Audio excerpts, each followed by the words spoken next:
শিক্ষার্থী বন্ধুরা, আজকের ক্লাসে সবাইকে স্বাগত। কেমন আছো তোমরা? নিশ্চয়ই তোমরা সকলেই ভালো আছো, আর আমিও ভালো আছি। তো শিক্ষার্থী বন্ধুরা, তোমাদের যে সংক্ষিপ্ত সিলেবাসের যে গণিতের অষ্টম অধ্যায় বৃত্ত, এই অষ্টম অধ্যায় বৃত্ত থেকে আমি একটি তোমাদের জ্যামিতি নিয়ে হাজির হয়েছি। তো এই জ্যামিতিটি তোমাদের আমি আজকে এখন সমাধান করে দেব বা আলোচনা করব। তো এখানে যেটা আছে যে উপপাদ্য 17, বৃত্তের কেন্দ্র ও ব্যাসভিন্ন কোনো জ্যায়ের মধ্যবিন্দুর সংযোজক রেখাংশ ওই জ্যায়ের উপরে লম্ব। তো আজকে আমরা এটি আলোচনা করব। তো শিক্ষার্থী বন্ধুরা, চলো আর দেরি না করে আমাদের মূল পাঠে ফিরে যাই। তো উপপাদ্য 17 কি বলা ছিল যে বৃত্তের কেন্দ্র ও ব্যাসভিন্ন কোনো জ্যায়ের মধ্যবিন্দুর সংযোজক রেখাংশ ওই জ্যায়ের উপরে লম্ব। তো এখানে আমরা মনে করি লিখবো যে মনে করি ও কেন্দ্র বিশিষ্ট এবিসি বৃত্তে, তো এখানে আমরা চিত্রটি আঁকবো যে মনে করি ও কেন্দ্র বিশিষ্ট এ বি সি বৃত্তে ব্যাস নয় এমন একটি জ্যা এবি, এই যে এমন একটি জ্যা আছে এবি, এবং এই জ্যায়ের মধ্যবিন্দু হচ্ছে এম।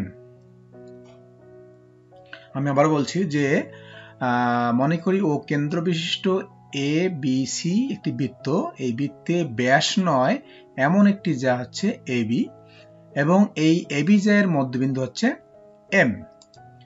তো এখন আমরা কি করব, ও এম যোগ করি। তাহলে আমরা ও এম যোগ করব। প্রমাণ করতে হবে যে ও এম রেখাংশ এবি জ্যায়ের উপরে লম্ব। তাহলে এই ও এম রেখাংশটা এবি জ্যায়ের উপরে লম্ব, এটি আমাদেরকে প্রমাণ করতে হবে। তো অঙ্কনে যাই আমরা। অঙ্কন হচ্ছে যে ও এ এবং ওবি যোগ করি। তাহলে আমরা ও এ এবং ওবি যোগ করি। তো প্রমাণ, তো এখানে তোমরা লক্ষ্য করো এখানে দুইটি ত্রিভুজ উৎপন্ন হয়েছে। একটি হচ্ছে ত্রিভুজ ও এ এম এবং আরেকটি হচ্ছে ত্রিভুজ ও বি এম। এখানে দুইটি ত্রিভুজ। তো এই দুটি ত্রিভুজে আমরা কম্পেয়ার করব বা এই দুটি ত্রিভুজ আমরা তুলনা করব। এই দুটি ত্রিভুজের মধ্যে আমরা কি কি সমান পাই বা কি কি অসমান পাই। তো প্রথমে লক্ষ্য করছি যে এ এম সমান বি এম, যেহেতু এম হচ্ছে, এই এমটা হচ্ছে এ বি এর মধ্যবিন্দু, এম হচ্ছে এ বি এর মধ্যবিন্দু। তাহলে এম যদি এ বি এর মধ্যবিন্দু হয়, তার মানে হচ্ছে কি এই এ বি রেখাটি কি হয়েছে, সমদ্বিখণ্ডিত হয়েছে বা সমান দুই ভাগে বিভক্ত হয়েছে। যেহেতু মধ্যবিন্দু বলতে বুঝি যে এটা মাঝখানে রয়েছে, অর্থাৎ এ এম সমান বি এম হবে। এই অংশটা সমান হবে। তাহলে এম সমান বি এম। আবার ও এ সমান ও বি, ও এ অর্থাৎ এই যে ও এ এবং ও বি এরা সমান হবে, যেহেতু উভয়ই একই বৃত্তের ব্যাসার্ধ। তো আমরা জানি যে একই বৃত্তের ব্যাসার্ধ কি হয়, সমান হয়। তাহলে ও এ এবং ও বি একই বৃত্তের ব্যাসার্ধ হওয়ার কারণে ও এ সমান ও বি।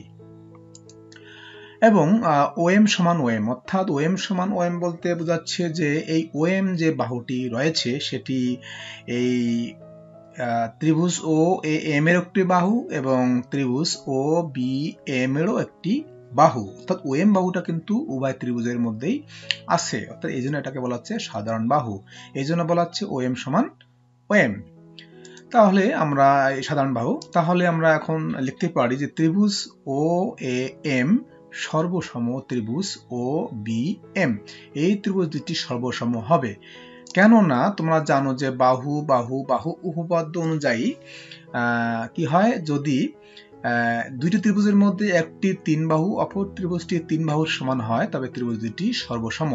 অর্থাৎ এই যে দেখো ও এ সমান ও বি, আবার এম সমান বি এম, আবার ও এম সমান ও এম, অর্থাৎ এই ত্রিভুজের তিনটি বাহু এই ত্রিভুজের তিনটি বাহু সমান, যেটাকে আমরা বলি যে বাহু সর্বসমতার যে শর্তটি আছে সেই শর্ত অনুযায়ী এই ত্রিভুজ দুটি সর্বসম হয়। তো যেহেতু সর্বসম, সেক্ষেত্রে আমরা লিখতে পারি যে সর্বসম, তো যেহেতু বাহুগুলি সমান কোণগুলো সমান হবে, সেক্ষেত্রে আমরা কোণ ও এম এ সমান কোণ ও এম বি, এই কোণটি এবং এই কোণটি সমান লিখতে পারি যেহেতু সর্বসম। আচ্ছা, এখন যেহেতু আমরা লক্ষ্য করছিলাম যে কোণ ও এম এ এবং কোণ ও এম বি, এই কোণ দুইটি হচ্ছে রৈখিক যুগল কোণ, এবং এদের পরিমাণ সমান।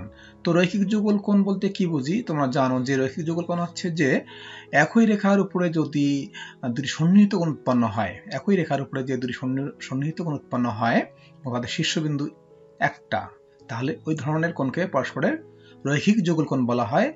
এবং এদের পরিমাণ সমান হওয়ার কারণে কি হবে? কোণ OMA সমান কোণ OMB ইকুয়াল টু এক সমকোণ। কেননা রৈখিক যুগলের কোণের পরিমাণ আছে 180 ডিগ্রি বা এক সরল কোণ, অর্থাৎ এই দুইটা কোণের কোণ OMA এবং কোণ OMB এই দুইটা কোণের সমষ্টি আছে 180 ডিগ্রি।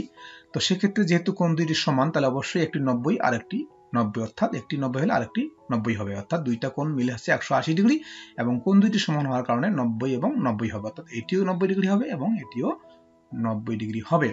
অতএব আমরা লিখতে পারি কোণ OMA সমান কোণ OMB সমান এক সমকোণ। আমি আবার বলছি যে রৈখিক যুগল কোণের পরিমাণ হচ্ছে এক সরলকোণ বা 180 ডিগ্রি। তো যেহেতু এই কোণ দুইটার সমষ্টি হচ্ছে 180 ডিগ্রি এবং কোণ দুইটি সমান, সেক্ষেত্রে এই কোণ দুইটি কি হবে? 90 ডিগ্রি এবং 90 ডিগ্রি হবে, এটিও 90 ডিগ্রি হবে এবং এটিও 90 ডিগ্রি হবে, অর্থাৎ এই কোণটি এক সমকোণ, এই কোণটিও এক সমকোণ। তাহলে এই সমকোণ হওয়ার কারণে কি হবে? এই OMটা AB এর উপরে লম্ব হবে, তাহলে কি হবে? ওতে OM লম্ব AB প্রমাণিত। তো শিক্ষার্থী বন্ধুরা, এই ছিল আমাদের আজকের উপপাদ্য। আমি আবার বলতেছি উপপাদ্যটি, যে বৃত্তের কেন্দ্র এবং ব্যাস ভিন্ন কোনো জ্যায়ের মধ্যবিন্দুর সংযোজক রেখাংশ ওই জ্যায়ের উপরে লম্ব। তাহলে বৃত্তের কেন্দ্র এবং ব্যাস ভিন্ন জ্যা, অর্থাৎ ব্যাস ভিন্ন জ্যা হচ্ছে AB, তাহলে কেন্দ্র এবং বৃত্তের ব্যাস ভিন্ন জ্যায়ের মধ্যবিন্দুর সংযোজক রেখাংশ হচ্ছে OM। এই OMটা হচ্ছে এই জ্যায়ের উপরে লম্ব, সেটি আমরা প্রমাণ করেছি।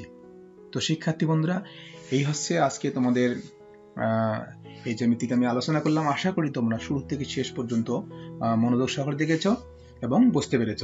তো এতক্ষণ থেকে আমার সঙ্গে থাকার জন্য সবাইকে ধন্যবাদ। সকলের জন্য শুভকামনা করছি।